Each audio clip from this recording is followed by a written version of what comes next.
Falling from Grace, How I Discovered I Was an Atheist by Michael S. Brown. Introduction. Now that I'm in my 60s, I have taken a critical look at my religious beliefs. I was surprised to discover that I no longer believe in God. This video describes my journey to that conclusion. Part 1. Getting Started. Several years ago, I wrote a book, God's Gifts to Us All. It's available through Barnes & Noble as a Nook book. One of the chapters in the book is, Why Do You Believe What You Believe? It was an important chapter in the storyline to get the readers to follow the characters as they pondered their personal beliefs. I finished the book, but that chapter always haunted me. I decided to write down the reasons why I had these feelings and see if they made any sense.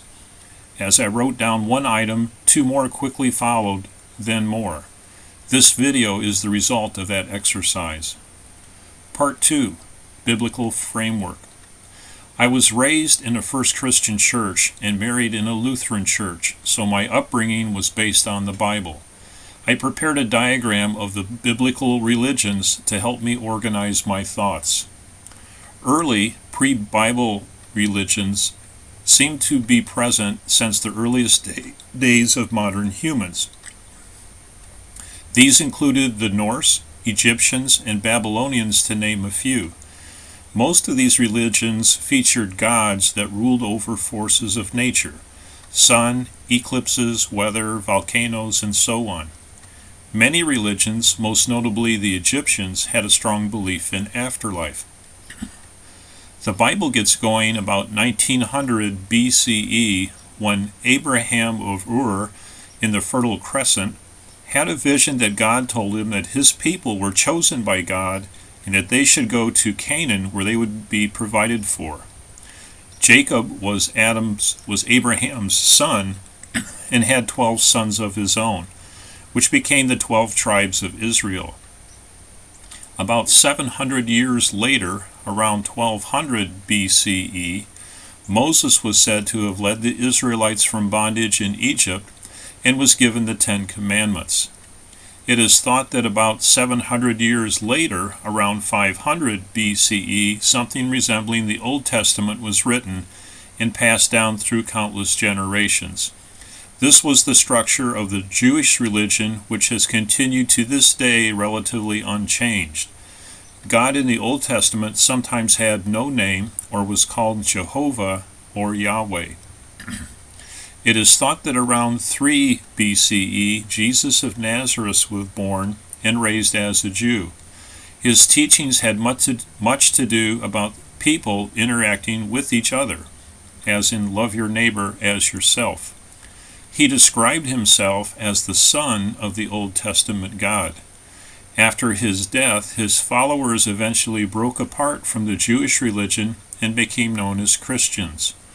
A New Testament was written to describe the life, teachings, and death of Jesus, as well as writings about the working of the new religion. Around 570, Muhammad was born in Mecca and was a businessman. About 610, he said he heard a voice giving him a message. Muhammad concluded the voice he heard was that of the God of the Old Testament of the Jews. Muhammad named his God Allah, and his religion became known as Islam. His teachings can be found in the Quran, and his followers were called Muslims. Part 3. The 17 Specifics. In this section, I provide each of the elements that I thought were unsettling from my traditional biblical background. They are not in any particular order. Number 1. A God with needs. If a God really does exist, why should a God have needs?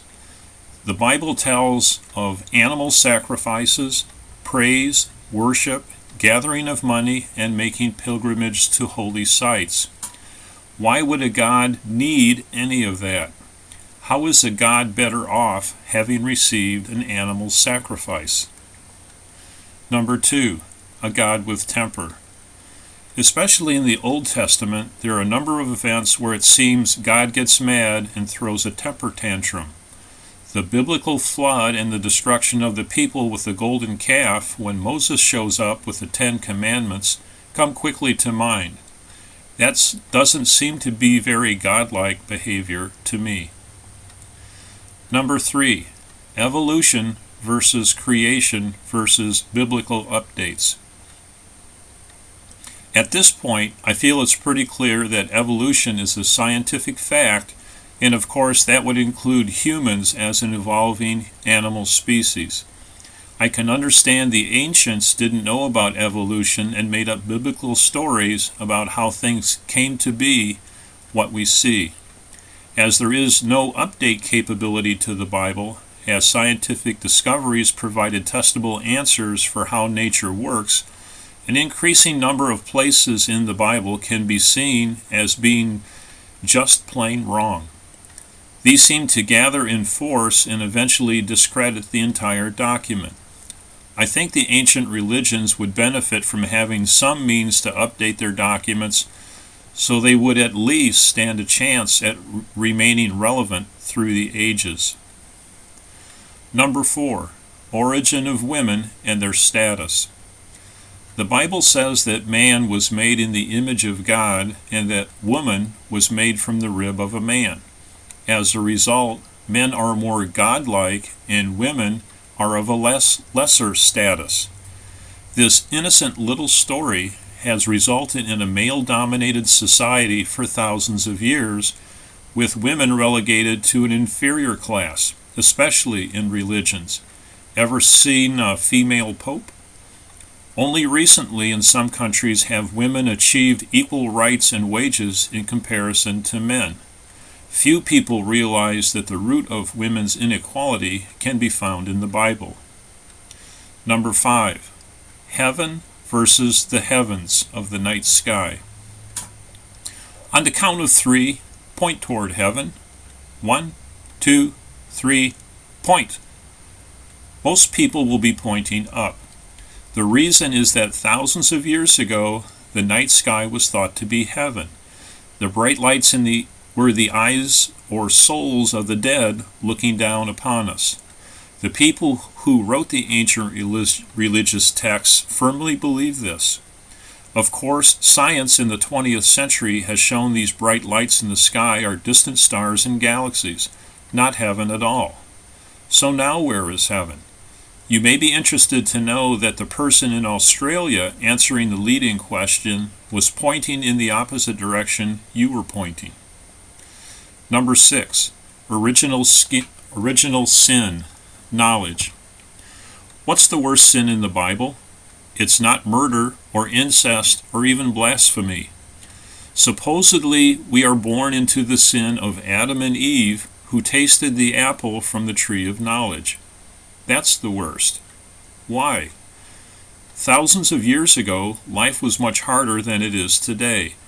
In comparison to the laboring peasants, the priest class in most religions was comparatively well off, living in decent accommodations, eating regular meals, and so forth.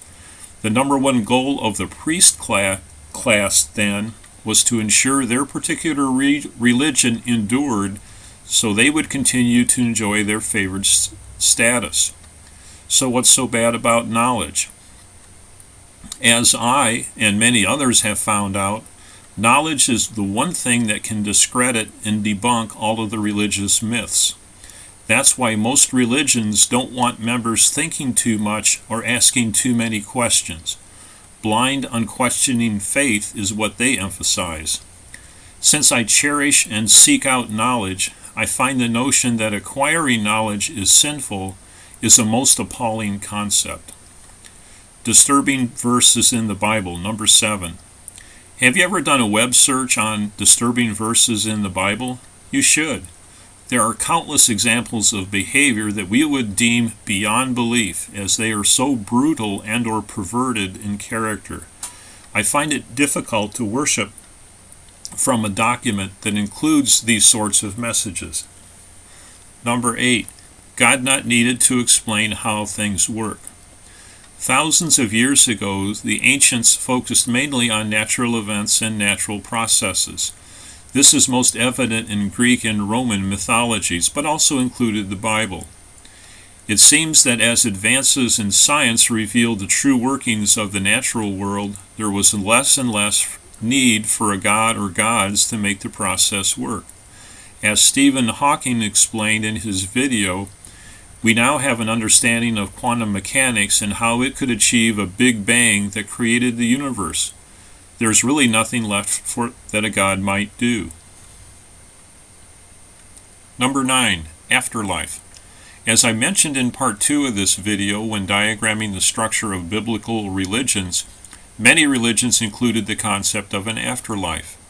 In my view, this concept was crucial in controlling and perhaps optimizing behavior of the masses. Adding the dimension of heaven and hell meant that based on your performance during your life, you might be rewarded or punished for eternity accordingly. So most followers would abide by the 10 Commandments. Nothing wrong with that. What about soldiers? You tell them if they fight especially hard in battle and are killed, they will be rewarded in paradise. So you get a fighting force that battles especially well. Of course, you also get today's suicide bombers who also perform their deeds thinking they will be rewarded in afterlife. Next is buying your way to a happy afterlife. Churches want you to leave them your money, property, and possessions and tell you that will improve your status in afterlife. What it really does is improve the financial status of the church. Let's go back to evolution for a moment. Where exactly in the human evolutionary path do we expect to see us depart from all other animals in that we have a soul and an afterlife? Cro-Magnon? Homo habilis? As a final thought on afterlife, I can't help but visualize the people who can barely stand a 1-hour church service and yet devote their entire life so they can have that same experience of worshiping and praising for eternity. Number 10, Jews, the chosen people. One of the principles attributed to Abraham is the concept that Jews are the chosen ones by God. I reason that if there is a God, it would be a God of all people, not just a select subset, not some sort of exclusive club. Are Christians still chosen ones even though they are no longer Jews? How about Muslims, since they worship the same God of the Old Testament? I'm guessing the answer to both is no, as only the Jews are the chosen ones. Number 11. Who and what are you worshiping? It's pretty clear that the Jews are worshiping the God of the Old Testament, the God with no name, Jehovah or Yahweh. Christians mostly worship Jesus, although he is supposed to be the Son of the Old Testament God. Shouldn't you worship the Father rather than the Son? Of course, there is the Father, Son, Holy Ghost concept, and because it's so confusing, this is sometimes referred to as the Great Sacred Mystery. No wonder. And Muslims worship Allah, who is supposed to be the same as the Old Testament God, but many also worship and praise Muhammad, who is supposed to be just a prophet, but certainly held in a much higher esteem than any other biblical prophet. I find this all confusing. Number 12, religious hatred. If you're a person of faith, you're probably a bit angry to hear this video, and angry with me. Why is that? As described in a previous segment, a top priority for religions is self-preservation. To that end, religions use a variety of tactics to prepare their followers to defend the religion against everyone else. That's why the Middle East has seen religious wars for thousands of years. You can also include the Crusades and Inquisitions in this category as well. It has always bothered me that religions that preach peace and harmony most of the time can rally their followers to perform barbaric acts of violence in defense of their faith, and that is accepted and even praiseworthy behavior. Number 13, the business of religion. In my view, the real essence of religion is the business dimension. The building of grand cathedrals takes a lot of money, but that's okay since the church had plenty. In early Catholic Church, there was the selling of indulgences, where you could sin a little if you were rich enough. In my afterlife segment, I've already discussed how the church encourages you to bequeath your wealth to the church to purchase you a most favored status in heaven. And the business of religion is not limited to churches. Look around you at the films, the books, the religious-based things you can buy in most any store. Big business knows there are big dollars to be made in the name of religion. In this section, I'm also reminded of Muhammad. He was raised in a business environment in Mecca. It happens that Mecca was an existing religious pilgrimage site where Bedouins would come to worship the mysterious black stone of Kaaba. When Muhammad introduced Islam and denounced stone worshipping as pagan, isn't it interesting that one of the pillars of the faith is a requirement to make a pilgrimage to Mecca, which I'm sure pleased the merchants and businessmen of Mecca? Why would Allah care if a person came to Mecca or not? Number 14, Roman influence. Christianity was proclaimed to be the official religion of the Roman Empire in 380, but the church and followers of Jesus were a very fragmented group. Some thought Jesus was a god. Others thought Jesus could not possibly be a god since he was so easy to kill. But he was a prophet like John the Baptist, or maybe a very good rabbi. I think it's useful to pause for a moment and understand the working of the Roman Empire at the time. It's best to visualize some of today's largest corporations.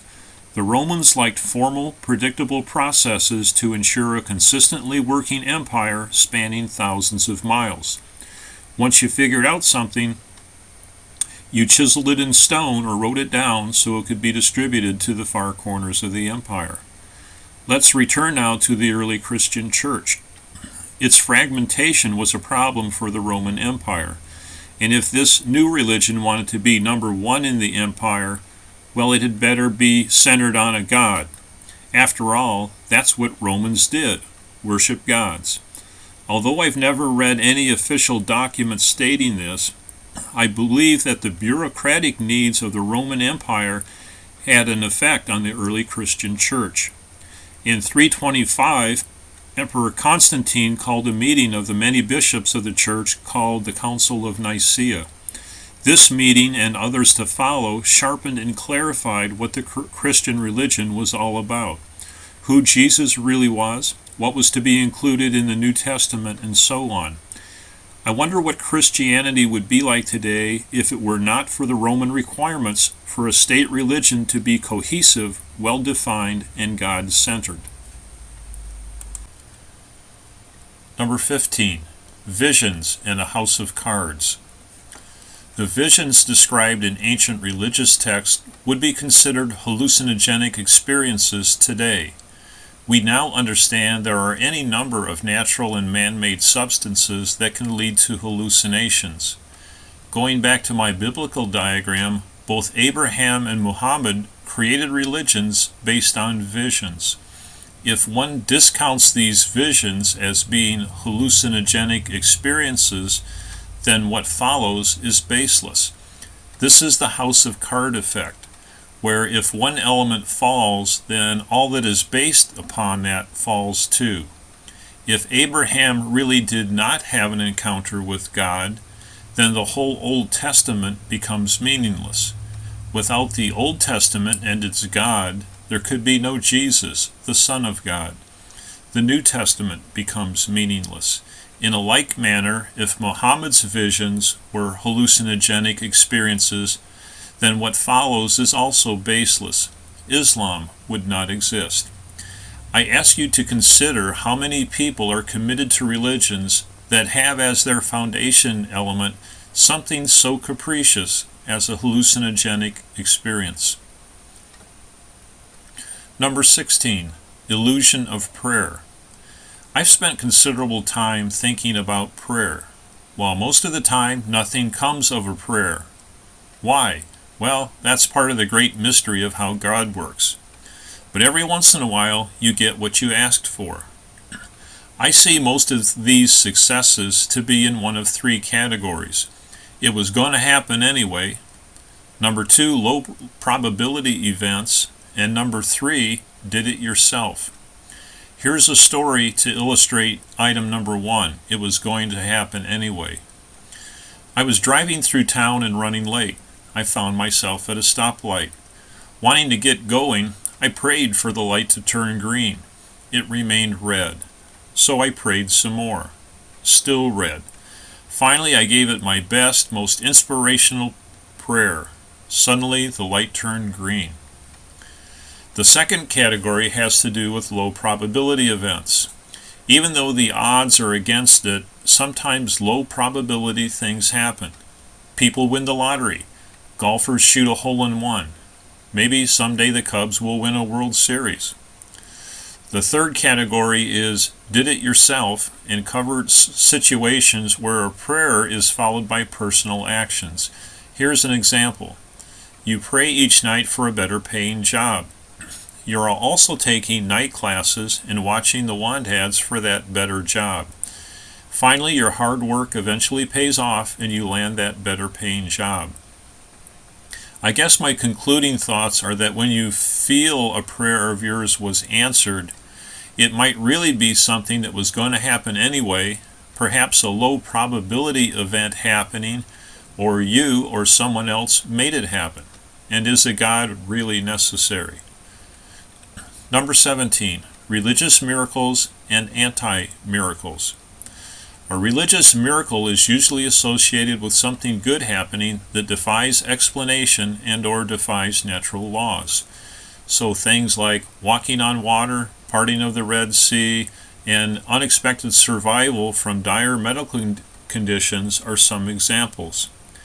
With my scientific background, I'm very skeptical of anything that would violate our understanding of the natural world. I'm also reminded how most of the biblical stories were told and retold countless times around nighttime campfires before they were written down. Being a campfire storyteller myself, I know firsthand how such a setting invites stories to get better with each retelling. To me, the medical events are more of an indication that we have an incomplete knowledge of medicine rather than some form of divine intervention. I also think it's useful to consider there are medical anti-miracles. This would be when a person who is thought to be on the road to recovery suddenly dies. Shouldn't this be some form of divine intervention too? Probably part of that whole religious mystery thing. A last thought about miracles. Why are there so few today? With all our advances in recording media, one might expect to see an avalanche in documented miracles. This lack of modern miracles makes me question whether any of the ancient miracles really happened at all. This is the end of my itemized list of the elements that I thought were unsettling from my traditional Bible background. Number 4. Feelings of betrayal, error carried forward, but not by me. I feel gullible that I've believed traditional church dogma for so many years. I had no idea that it all might be wrong. Of course, the church would never offer alternative viewpoints. The times I got a notion that something just didn't add up, I was reminded of my friends, relatives, and ancestors, and I quickly let go of my thoughts outside the box. For to stray against traditional religion felt like a form of betrayal.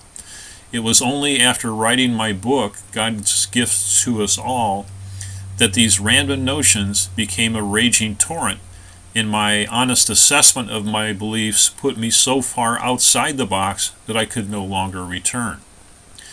As a person of science, I'm aware that in complex equations, an error at one point can be carried into subsequent equations to create a wrong result. So although the final equations are performed correctly, the fact that they had bad input made the result wrong. This is termed error carried forward. I think this concept can be applied to religious dogma as well.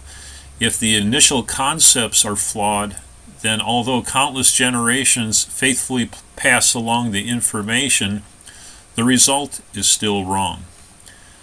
I feel an obligation to future generations to use my life to make things as good as I can for those to come. I feel I'm the beneficiary of past generations doing the same thing. As we work to preserve the planet, we are also advancing our educational understanding of all sorts of things. That should include religion.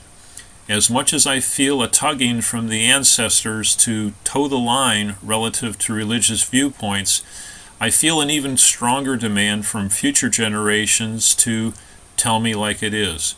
I am making this video in answer to that call. I'd like to close this section with one of my favorite quotes from the book I wrote, God's Gifts to Us All. Lies are lies. Truth is truth. A lie shouted from the rooftops, believed by an entire civilization, recorded in beautiful manuscripts, and passed down through hundreds of generations, is still a lie. Adam then spoke quietly. The whispered truth by one person, which nobody records, will always be the truth. Part 5. So now what? Even though I have departed from traditional biblical religion, I still have feelings I would describe as spiritual. The birth of grandkids, the death of a loved one, a warm springtime sun falling on my face, seeing deer in our farm fields. I am moved by all these things, and yet I find no need to invoke a deity to make me understand or enjoy the moments. I think the next great coming out in our society will be that of the atheists. Our society has accepted the fairly recent emergence of gays and lesbians, both socially and legally. I think it's only a matter of time before we see a comparable emergence of atheists. Perhaps this video can help that initiative. I've looked at the various atheist groups to see if any had a belief system that matched what I had. I couldn't find any.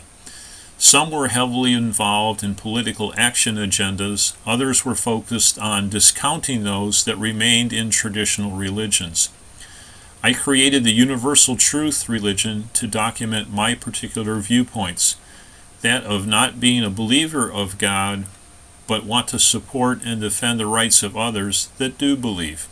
I have made a separate YouTube video of the specifics of Universal Truth at the web address on your screen. Part 6. Recap. Here is a review of this video. In Part 1, Getting Started, I described how writing a book, God's Gifts to Us All, made me take a critical look at my own beliefs, and I began to list the specific issues that make me doubt traditional religious dogma. In Part 2, Biblical Framework, I diagrammed the traditional biblical religions to serve as a point of reference for the specifics. Part 3, the 17 specifics. I offered 17 topics that for me put me outside traditional religious views and will not let me return. In Part 4, Feelings of Betrayal, Error Carried Forward, but Not by Me, I shared how I felt after making the list in Part 3. And how there's an ancestral force to remain within traditional religious dogma, but an even stronger force from future generations demanding to bequeath to them the very best of our thoughts and actions. Finally, in Part 5, So Now What?, I predicted that atheists will be the next great coming out in our society. In not finding any atheist organization that fit my beliefs, I invented the Universal Truth religion and made a separate YouTube video to describe it. Part 7. Conclusions. I think the choice of one's religious viewpoint is one of the more important adult decisions we make, as it shapes and defines our behavior. While I'm sure my perspectives are not right for everyone, maybe some will have started questioning traditional religious dogma and are looking for that next place to go. Hopefully this description of my journey will let them know they are not alone in their quest to find an even more meaningful belief system. Whether you're a person of faith or not, I'd suggest you come back to this video a second or third time after you've pondered the material and take an honest examination of what you believe, or have been told to believe. You might begin to see the religions of the world in a whole new perspective. That's the end of this video. Thanks for watching. Please subscribe to my YouTube channel so you can be notified of future releases. And lastly, please tell your friends about this site. Take care.